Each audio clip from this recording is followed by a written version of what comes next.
we support and I support this bill.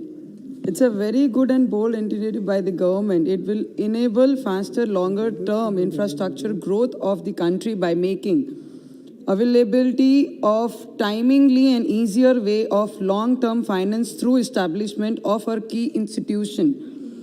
And National Bank for Financing Infrastructure and Development. Timely finance is the major roadblock in the infrastructural development, which this bill effectively address. There are various good measures like of infrastructures, receivables take over the existing finance, and even conversation of loan inequality, which shall surely help infrastructure sector.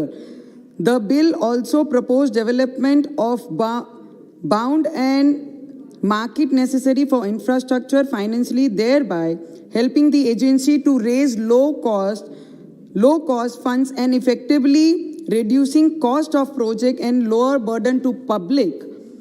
Despite getting best infrastructure, the bank is being established with the development objectives, the coordination with the central and state governments, regulators, financially institution, investors, and such other relevant stakeholders to facilitate building and improving the relevant institutes to support the development of long-term non-resource infrastructure financially in India, including the domestic bonds and market, shall also help some medium enterprises in this sector and grow properly. I just congratulate the Finance Minister regarding this bill. The way the COVID has come in India and the people are facing a problem, and after still we are focusing on India's infrastructure development, and we are giving some nice budget to infrastructure that India should get developed and form some other thing in upcoming years. And according to me, madam जो भी चीज़ें आपने infrastructure के द्वारा हर राज्य को और केंद्र को दिया है, आने वाले समय में आज उसमें खामियां निकालने से कुछ नहीं होगा.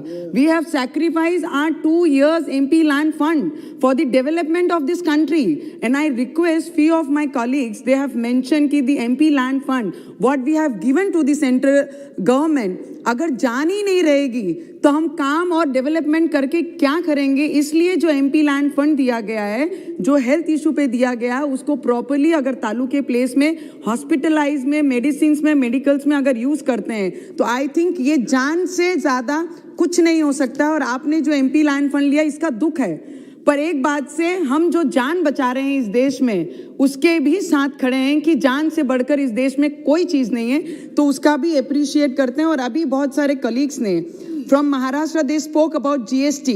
The amount has to be given by the central government. GST is remaining with the central government. We all knew from last 1 year we facing very horrible time in India, और हमें उसका बोलते हैं कि भावना पता है कि आपका नहीं देने का कारण क्या है, पर फिर भी मैं आपसे विनती करूंगी जो GST हमारे महाराष्ट्र की सेंटर के तरफ कुछ बैलेंस है, आपने कृपया करके अगर वो GST देंगे, क्योंकि हमारे राज्य में आज हॉस्पिटल की परिस्थिति बहुत खराब है.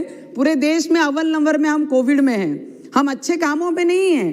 अव्वल नंबर है डेथ रेट्स में, हम अव्वल नंबर है कोविड में सबसे आगे नंबर्स में. तो मुझे लगता है अगर आप GST के द्वारा कुछ हमें दे सकेंगे तो हॉस्पिटल में डेवलपमेंट्स होंगी, हेल्थ सेक्टर्स में डेवलपमेंट होगी, और कुछ डेवलपमेंट इंफ्रास्ट्रक्चर के द्वारा हम हमारे महाराष्ट्र में कर सकते हैं. फार्मर्स की परिस्थिति बहुत खराब है, जहां किसानों पे अनवांटेड रेन भी, बारिश ये 3 दिनों में आई है, उसके तरीके से भी हमारे महाराष्ट्र के फार्मर्स संकट में हैं. उसके बाद ये बात कर रहे हैं, हमारे सभी लोग दुख है हम लोगों को, वो सब चीज़ का अनुभव है, सभी के घरों में कार है, सभी नॉर्मल लोग एक्टिवा से लेके 4 व्हीलर तक चलाते हैं. जो GST और जो वैट हमारे पेट्रोलियम और डीजल में लगता है, अगर आपने पूरे देश में अलग अलग राज्यों का हिस्ट्री देखेंगे तो सबसे ज़्यादा वैट और इंटरेस्ट जो प्रॉफिटेबल है वो हमारे महाराष्ट्र में महाराष्ट्र की सरकार लेती है.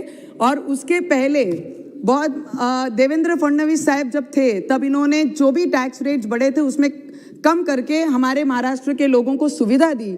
उसी तरीके से मैं आपके माध्यम से विनती करूंगी कि this is the subject. Madam 1 minute last का, तो इसमें भी कुछ आपकी तरफ से अगर राज्यों को मदद हो सके तो पेट्रोल और डीजल के लिए भी आप लोग मदद करिए, क्योंकि बहुत ज़्यादा रेट्स ऑफ इसमें प्राइस बढ़े हैं, तो उसमें भी आप मदद कीजिए। और मैं महाराष्ट्र गवर्नमेंट को भी रिक्वेस्ट करूंगी, जिस तरीके से ओडिशा ने 20.6% पे अपना इंटरेस्ट लागू किया है, उसी तरीके से महाराष्ट्र भी कर सकती है, जो आज महाराष्ट्र 26.9 टैक्स लेती है। अगर महाराष्ट्र के लोगों को, जनता को सुविधा देनी है, टैक्स में कमतरता लानी है, तो उन्होंने अपना प्रॉफिट छोड़कर लोगों की भलाई इसमें सोचना चाहिए, वो भी बहुत जरूरी है। And Madam, I support in this bill to you, because in the COVID also you have got a very good bill in about related to infrastructure. Thank you so much, madam.